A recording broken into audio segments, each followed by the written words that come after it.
Hello, welcome back to Left in the Past. Welcome back to another video. Today I'm at Spring Place Cemetery and I've come to visit the grave of the little unknown soldier. I'm going to do a voiceover since it is raining here. If you can tell, I don't want to get all my equipment wet, but I'm going to do a little voiceover. I hope y'all enjoy it. The little unknown soldier was a Union soldier who died of a stomach wound in the spring of 1864. Miss McGee went to see if the Union raiding party had stolen her cow, but found the wounded soldier in her barn. She said that the young soldier was delirious with fever and died later that day. She and her children managed to move the body to the edge of the cemetery and bury him in the hopes that someone would do the same for her husband or her son. The grave remained unmarked until 1976, and it's speculated that the soldier might have come from Alabama, although he served in the Union Army. While doing more research, I was actually able to find more information about the McGee family. The father of the McGee family, known as Mr. J.M., hid his wife and children in meat boxes for protection on one occasion. The McGees lived quite near the skirmish of 1864, as several soldiers were buried on their property. Many buttons, mini balls, and relics were found in the area known as McGee Hill, just south of Spring Place. And then the story continues to say how Miss McGee and her children found a young Union soldier in her barn, just like I mentioned before. And because there's not a lot of information about this young soldier because he is unknown, I think that he could have been a part of a Union raiding party that was after the North Georgia Scouts that was becoming a problem for the Union Army, and he could have just got into a skirmish and unfortunately got wounded, which then led to his death. And here is his grave. It says, Little Unknown Soldier, Union Army, died in 1864, age 16, erected in 1976 by the American Legion Post 167. And just like I said in the story, you can tell that they did bury him right beside the road on the edge of the cemetery. And here's a final look at this young soldier's final resting place. Now I'm going to let you enjoy this beautiful scenery at Spring Place Cemetery on this amazing rainy day.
This made me a little bit upset. Right here, what I'm pointing at right now is Lou the parrot's grave. And right over here in front of his owner's graves is actually his gravestone. I'm not exactly sure why somebody would go in there and move his stone away from where he is buried at. But I just wanted to show y'all guys that because it made me a little bit upset that somebody would go in there and move his stone away from his grave. The next time I visit the cemetery, I will be moving his stone back to the original position if somebody hasn't already.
And this is the grave of the Bagwell family. If you'd like to hear their story about how they passed away in a house fire, click the card above.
And there is my dad shot us past. You can check out his channel from the card above, or you can click his link in the description below.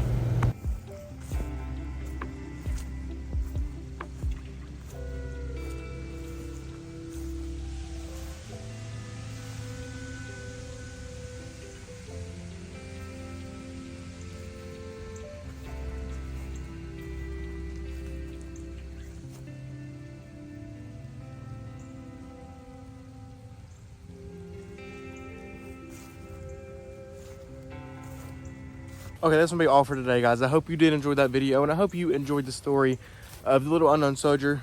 Well, at least the stories that I have found over him, because it is hard to find stories of soldiers that are unknown. Leave it in the comments below. What do you think could have happened to the little unknown soldier? And I'll definitely reply to him in the comments below. But that's basically going to be all for today, guys. I hope you did enjoy it. If you did, make sure to leave a like on it. And also subscribe, because that helps me out a whole lot. But with all that, almost fell. With all that said, thank y'all so much for watching. And as always, have a great day.